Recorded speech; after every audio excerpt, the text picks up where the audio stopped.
نحمدہ و نصلی علی رسول النبی الکریم والحمدللہ رب العالمین الصلاۃ والسلام علیک یا سیدی یا رسول اللہ وسلم علیک وعلی آلک وصحابک یا سیدی یا حبیب اللہ۔ معزز سامعین و ناظرین، السلام علیکم ورحمۃ اللہ وبرکاتہ۔ آج ہم اگلی سورہ القلم کے مطالعے کا آغاز کر رہے ہیں۔ ابتدا میں تلاوت کلام پاک۔ اعوذ باللہ من الشیطان الرجیم، بسم اللہ الرحمن الرحیم۔ نون والقلم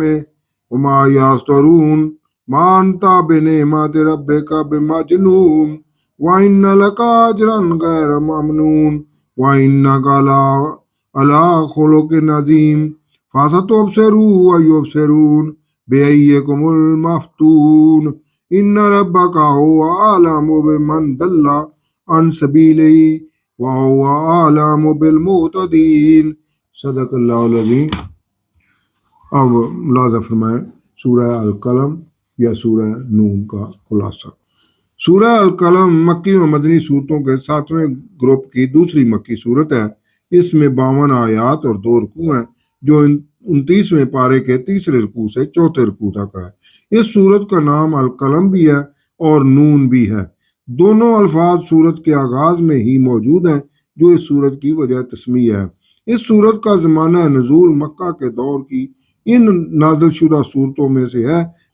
جب مکہ میں حضور اکرم صلی اللہ علیہ وسلم کی مخالفت شدت اختیار کر چکی تھی۔ اس صورت کا بنیادی مضمون حضور اکرم صلی اللہ علیہ وسلم کی رسالت کی حقانیت کہا جا سکتا ہے۔ اللہ نے نون اور قلم کی قسم کھا کر تعلیم اور ذریعہ تعلیم کی اہمیت کو اجاگر کیا ہے۔ پھر ہر دور کے باطل اعتراضات جو مشرکین مکہ حضور اکرم صلی اللہ علیہ وسلم کے بارے میں بھی ادا کر رہے تھے کہ نعوذ باللہ آپ صلی اللہ علیہ وسلم جنونی اور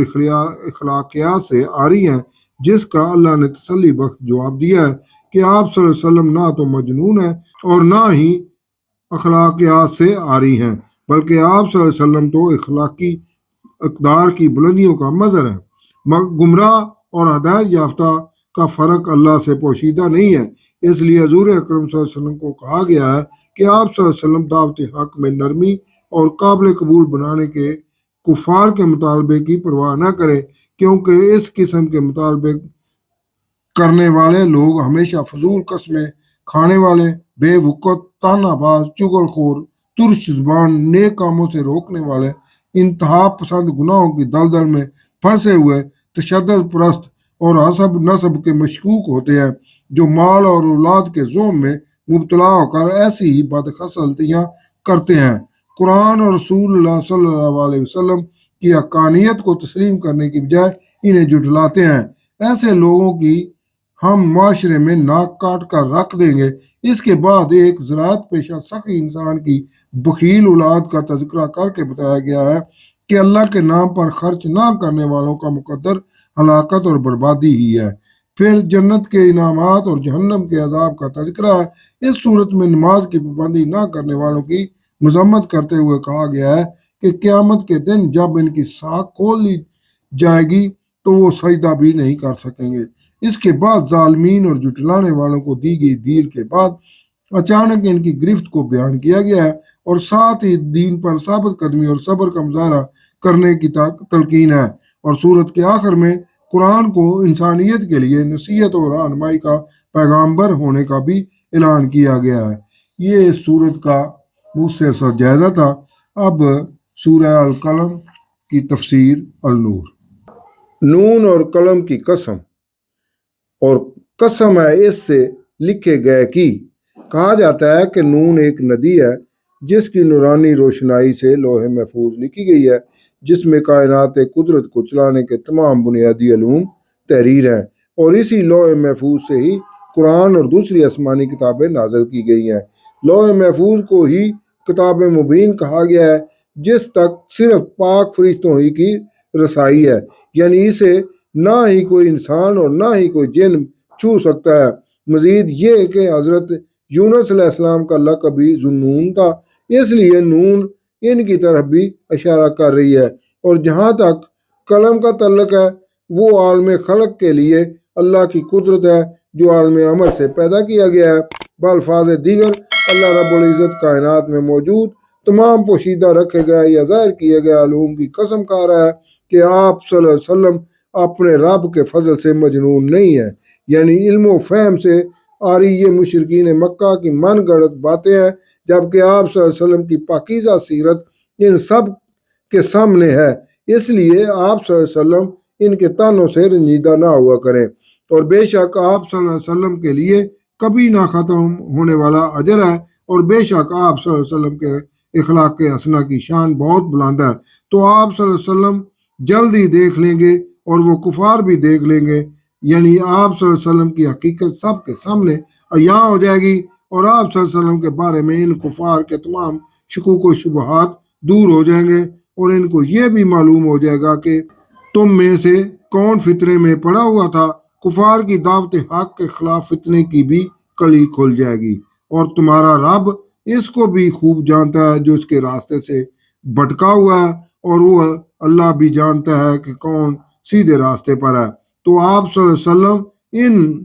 جھٹلانے والوں کی باتوں کو کوئی اہمیت نہ دیں۔ وہ کفار تو چاہتے ہیں کہ آپ صلی اللہ علیہ وسلم بھی نرمی پیدا کریں اور وہ بھی نرم ہو جائے، یعنی کفار کے طعن و تشنیع سے تنگ آ کر آپ صلی اللہ علیہ وسلم حوصلہ چھوڑ دیں، اور کچھ باتیں آپ صلی اللہ علیہ وسلم کی کفار مان لیں، اور کفار بھی اپنی کچھ باتیں آپ صلی اللہ علیہ وسلم سے منوا لیں۔ مطلب یہ ہے کہ کوئی درمیانی راستہ اپنا لیا جائے جو آپ صلی اللہ علیہ وسلم کو بھی پسند ہو اور کفار کو بھی، تو وہ بھی نرم پڑ جائیں، یعنی آپ صلی اللہ علیہ وسلم کی مخالفت سے باز آ جائیں۔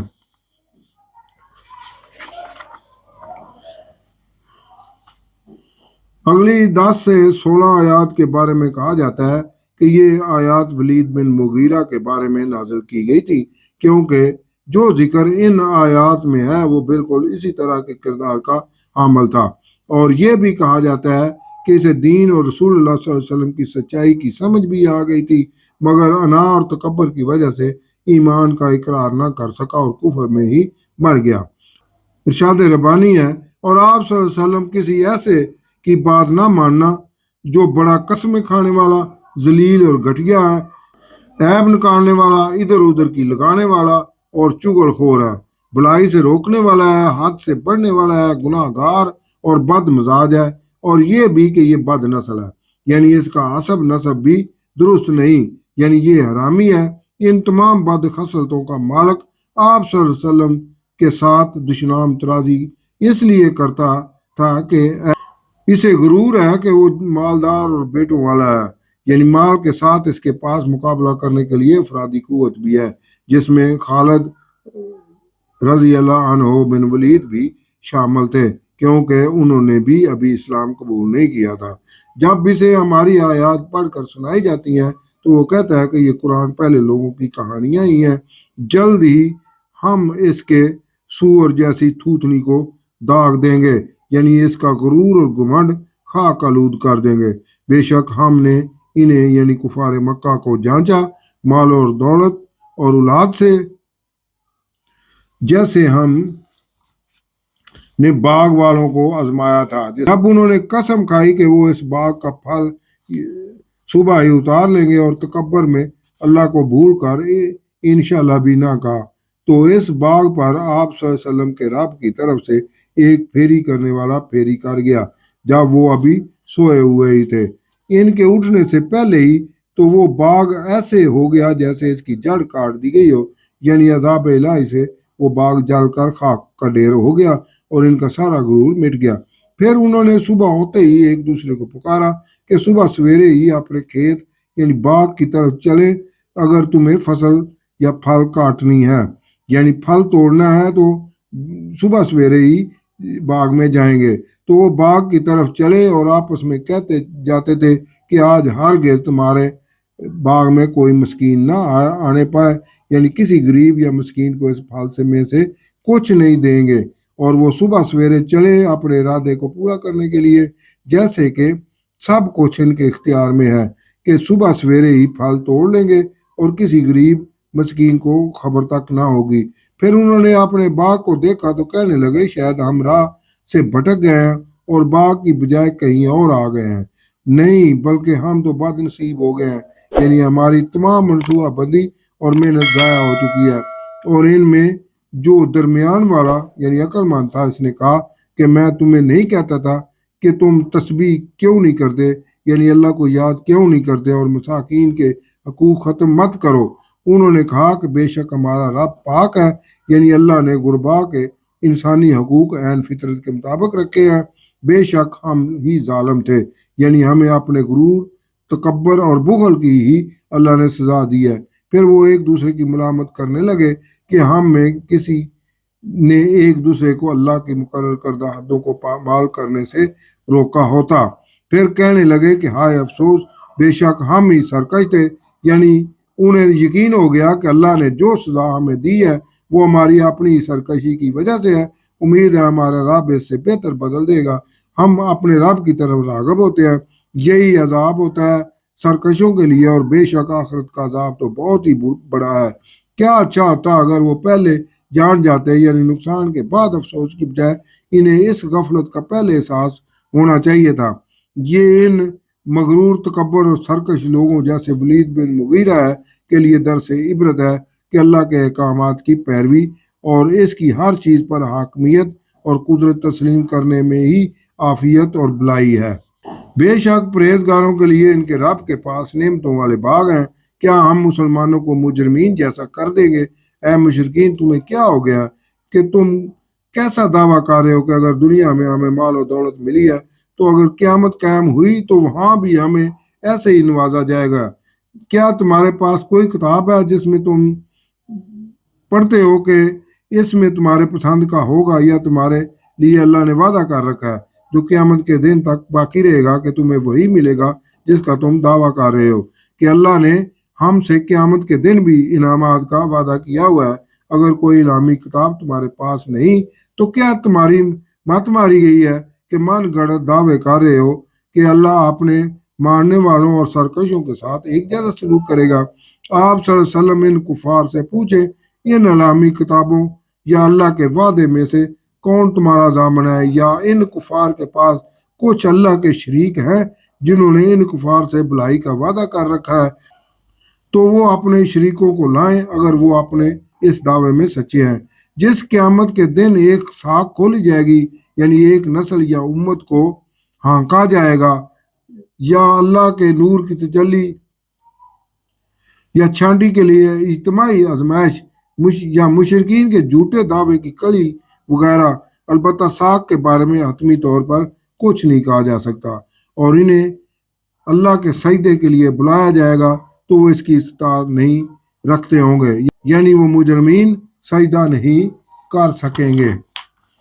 بالفاظ دیگر قیامت کے دن ان مجرمین کا اعتراف جرم بھی ان کے لیے کسی فائدے کا نہیں ہوگا، اور انہیں سجدہ کرنے والوں سے اجتماعی طور پر الگ کر لیا جائے گا۔ اس وقت انہوں نے نظریں نیچی کی ہوں گی اور وہ ذلیل و خوار ہوں گے۔ ان کو دنیا میں سجدے کے لیے بلایا جاتا تھا جب وہ درست حالت میں تھے، یعنی دنیا میں حضور اکرم صلی اللہ علیہ وسلم کی دعوت کو قبول کر کے سجدہ ریزی کا اختیار رکھتے تھے، یا یہ کہ ان کی اس وقت توبہ قبول کی جا سکتی تھی، لیکن اب قیامت کے دن ان کا اعتراف جرم قبول نہیں کیا جائے گا اور نہ ہی انہیں معاف کیا جائے گا۔ تو آپ صلی اللہ علیہ وسلم انہیں یعنی کفار مکہ کو مجھ پر چھوڑ دیں جو اس بات یعنی قیامت کے دن اہل کفار کی ذلت و خواری کو جٹلا رہے ہیں۔ جلد ہی ہم انہیں وہاں سے لے آئیں گے جہاں سے انہیں خبر تک نہ ہوگی،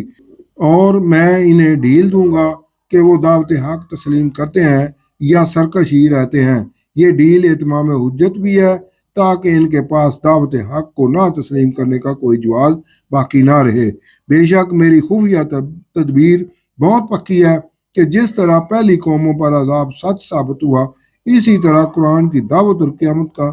قائم ہونا بھی بالکل یقینی امر ہے۔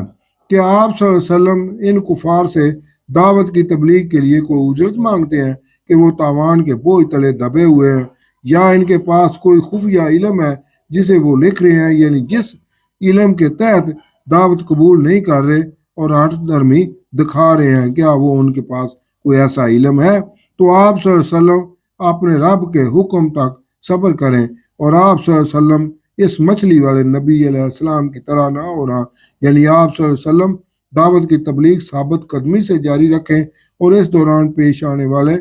تمام تر تکالیف کا صبر و تحمل سے مقابلہ کرتے رہیں، اور حضرت یونس علیہ السلام کی طرح نہ ہو جانا جنہوں نے بستی پر نازل ہونے والے عذاب کی خبر ملتے ہی اللہ کے حکم کے بغیر بستی چھوڑ دی تھی۔ دراصل حضور اکرم صلی اللہ علیہ وسلم کو کہا جا رہا ہے کہ ابھی مکہ سے آپ صلی اللہ علیہ وسلم کی ہجرت کا وقت نہیں آیا، ابھی آپ صلی اللہ علیہ وسلم یہی رہ کر مشرکین کو دعوت جاری رکھے، اور اگر کفار تکالیف پہنچاتے ہیں تو انہیں صبر سے برداشت کرے۔ جب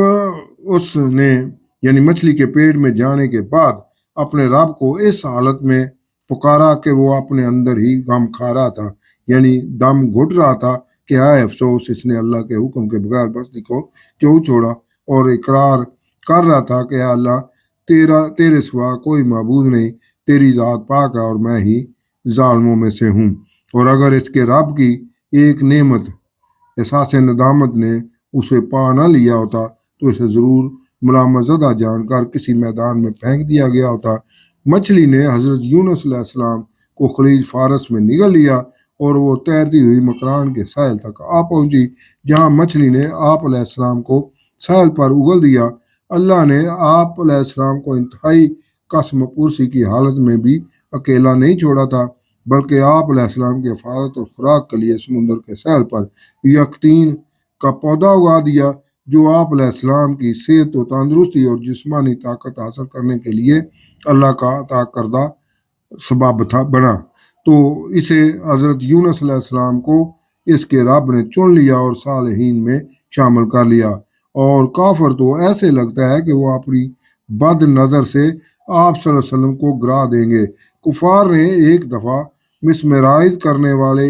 چند عاملین کو بلایا کہ وہ آپ صلی اللہ علیہ وسلم کو اپنی نظروں کی طاقت سے پورے اجتماع کے سامنے مسمرائز کر دیں تاکہ آپ صلی اللہ علیہ وسلم گر جائیں